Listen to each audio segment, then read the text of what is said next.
pessoal, estamos de volta com o programa Enigmas aqui na TV Mundi. E para você que tem alguma sugestão e queira nos deixar um recado, envie um e-mail aqui para enigmas@tvmundi.com.br. Eu estou aqui com uma das associações mais importantes do planeta Terra, porque ele traz tantas verdades e tantas veracidades e ele vai falar tudo sobre o que é Urântia. Olá, Carlos, tudo bem? Tudo bem, Cris. Para quem não sabe, Carlos é presidente da Associação Urântia aqui no Brasil. Carlos, fala para o nosso internauta o que é Urântia. Antes de mais, quero agradecer imenso a oportunidade de vir aqui e falar para muita gente e trazer um assunto que é apaixonante para toda a gente que está envolvida nesse processo. Nós é que agradecemos a tua presença, amiga, em obrigado, nosso meio. Muito obrigado. E o que é esse processo? Esse processo é uma revelação, não é? E é uma revelação que quem está envolvido nela entende que é algo que vai mudar o planeta, não é? Embora de uma forma lenta, será um processo de milhares de anos, mas é para nós que acreditamos nesse livro e como revelação, é essa a dimensão que ele tem, não é? É algo que mudará o planeta, precisamente. Não é? E o que diz o livro de Urântia? Então, é assim, primeiro entender o que quer dizer Urântia, não é? Porque Urântia é um termo que só aparece com o surgimento dos documentos que compuseram este livro, não é? Era uma palavra completamente desconhecida antes para a humanidade, não é? E a palavra Urântia define o nome do planeta Terra. Ou seja, da mesma maneira que cada idioma tem a sua forma de designar o planeta, não é? Para nós é Terra, para os franceses é Terre, para os ingleses é Earth, etc, etc, não é? Cada um tem o seu termo para designar o planeta. Agora, usando a palavra Urântia, é o enfoque cósmico do que é o planeta Terra. Ou seja, é a perspectiva de quem criou o planeta, de quem realmente batizou o planeta. Ok? É a perspectiva, digamos que é a perspectiva do Criador, enquanto que a nossa é a perspectiva da criatura, não é? Em termos simples é isso. Correto. E qual a mensagem que o livro traz, Carlos? Então, é assim, são 2097 páginas, então, e altamente condensadas de informação muito diversa sobre os mais variados assuntos. E tenta fazer uma integração da religião, da filosofia e inclusive da ciência. Tenta fazer uma integração de todos esses aspectos. À luz de como é que realmente a nossa história, a história da humanidade, é vista numa perspectiva cósmica, não é? Olha que maravilha. O que é que acontece com o livro? Ele diz de si próprio que é a quinta revelação de época. Isso significa o seguinte: quem depois estuda o livro vai entender porque é que são usados esses termos para descrever o livro, não é? O livro diz que a todo momento, em todas as gerações, as revelações estão acontecendo. Correto. Não é? Há pessoas que são iluminadas, uns são mais iluminados do que outros, uns entregam-se mais do que outros à espiritualidade e a tentar entender o que é, afinal, a vida, qual o nexo, qual a razão de estarmos aqui, de onde é que viemos e para onde é que vamos, não é? Aquelas perguntas-chave, não é? Existenciais. O livro diz de si próprio que é uma revelação de época porque ele traz informação que não está acessível mesmo a essas pessoas iluminadas. Correto. Porquê? Porque é a perspectiva cósmica, é a perspectiva de quem vem de fora do planeta. Enquanto que nós nascemos no planeta e podemos ter mais ou menos luzes pela nossa evolução espiritual, etc. E vamos especulando, vamos intuindo determinadas coisas. Aqui o que se passa com o livro o que ele diz é que é uma perspectiva diferente, em que não há inspiração, não há intuição, ou melhor, ele não é produto de inspiração, Correto. não é produto de intuição, mas é informação concreta.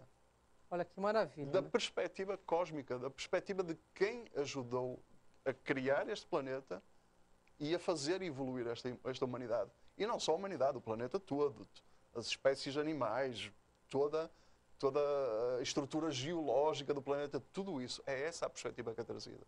Que maravilha, né? E quais os mistérios bíblicos decifrados no livro? São inúmeros. São a todo momento, em quase todas as páginas, estamos topando com situações que é uma, não direi desconstrução, direi que é uma reposição, alegadamente, é isso que o livro defende, é uma reposição da verdade histórica, daquelas referências que nós perdemos ao longo do tempo, porque a nossa história registrada, escrita, é muito, muito recente. Não é? Desde que, se não me engano, são os sumérios, são os primeiros registros, se não me engano. Estamos a falar talvez de 7.000 anos, qualquer coisa assim, não é? O que aqui diz é uma perspectiva muito mais longínqua da civilização humana. E coisas que não foram registradas porque não havia estruturas, não havia estruturas educacionais lá bem no passado, Verdade. lá bem atrás no passado, não é? Em traços gerais, aqui fala de uma história de 1 milhão de anos da humanidade. Olha, gente, o livro de Urântia, na realidade, eu sei, quero mandar um beijo para o Dolabella, da Associação Urântia no Brasil também, que é meu amigo, já esteve com a gente em outras ocasiões.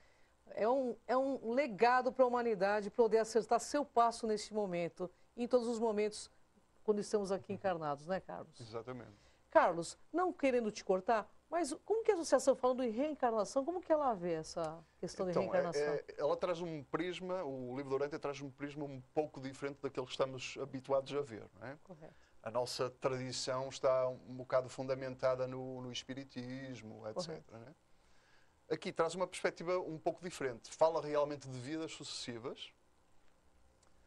De certa forma fala de reencarnações, mas não é um processo em que estamos na carne, morremos, avançamos para outro plano, depois, algum tempo depois, voltamos para a carne de novo. Não é esse o processo descrito aqui.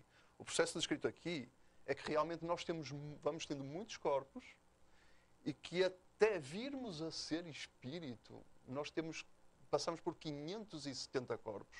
Nossa, só que são o que eles chamam corpos num nível moroncial.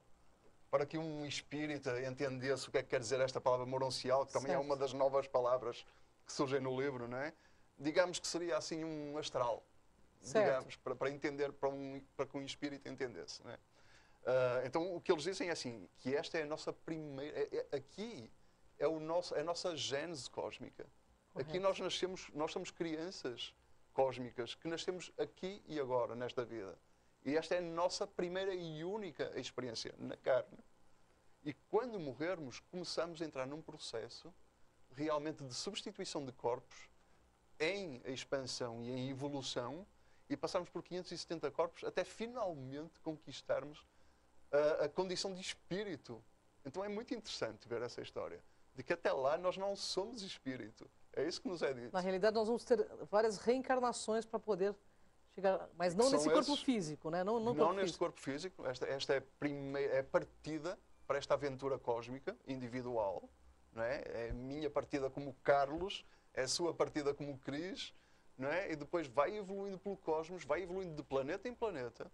São planetas que estão construídos para esse processo das almas, não é? Das almas irem crescendo. E essas almas vão realmente entrando em diferentes corpos, vão sendo constituídos diferentes corpos para a experiência das almas que nós somos. Eu tenho uma pergunta específica para fazer, Carlos. Então, não existe essa evolução do animal para o hominal? Existe, é assim, porque o livro descreve qual é o processo de da constituição de cada humanidade. E para que uma humanidade surja num determinado planeta, porque o universo está repleto de planetas habitados, com humanidades, não é? E para que cada humanidade possa surgir num planeta, tem que haver inicialmente todo um processo geológico do planeta, todo um processo do nascimento das espécies animais, das bactérias, dos vírus, tudo isso. E a evolução animal, a evolução vegetal e animal, tem que acontecer tudo isso para que finalmente haja um ponto da evolução em que é possível surgir finalmente um ser que vai ser autoconsciente. Olha, é o ser galáctico, né, pelo que eu entendo, né? como consciência. É uma criança cósmica. Olha aí, gente, liberação e vitória em suas jornadas individuais nesse mundo das formas. Mas antes de encerrar esse bloco, que passa rapidinho, Carlos. 2012. Temos profecias de cunho apocalíptico para esse momento. O que Urântia diz deste ano? Então, o Urântia não fala concretamente do ano. Né? Ele, mais uma vez, é uma perspectiva cósmica. Então, é assim, nós estamos a falar de reveladores, porque houve uma comissão de reveladores que trouxeram a mensagem a este planeta. E estamos a falar de reveladores que têm uma perspectiva de criaturas que existem há bilhões de anos. A nossa perspectiva é muito diminuta.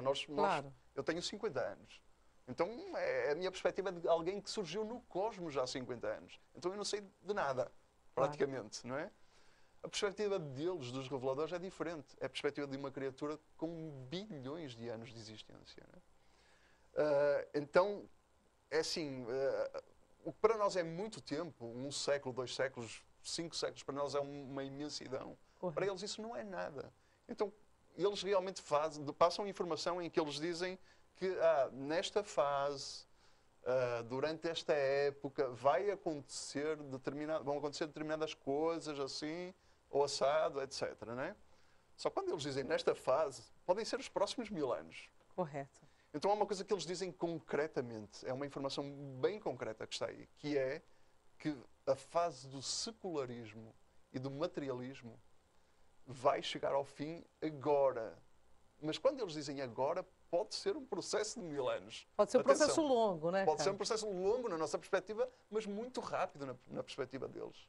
Correto. Por exemplo, para eles o facto por exemplo, há uma coisa que será estranha para muita gente, há uma parte do livro que fala da rebelião de Lúcifer.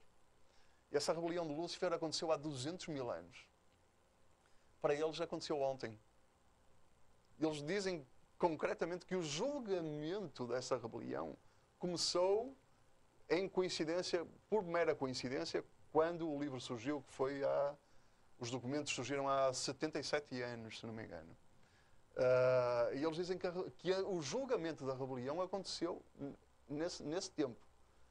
E para nós que seria estranho que a rebelião de Lúcifer estivesse a ser processada livremente ao longo de 200 mil anos, sem que ninguém pusesse, aparentemente, uma interrupção nessa perturbação cósmica. E o que eles dizem, meus amigos, isso para nós foi ontem. Isso aconteceu há 2h30 para nós. Olha só, a diferença aí é temporal, né, gente? Carlos, não querendo cortar, mas eu vou deixar esse assunto para a Kátia Gaia discutir com você. E Kátia Gaia vai falar com vocês aí da rebelião de Lúcifer. Até o próximo bloco. Tudo bom.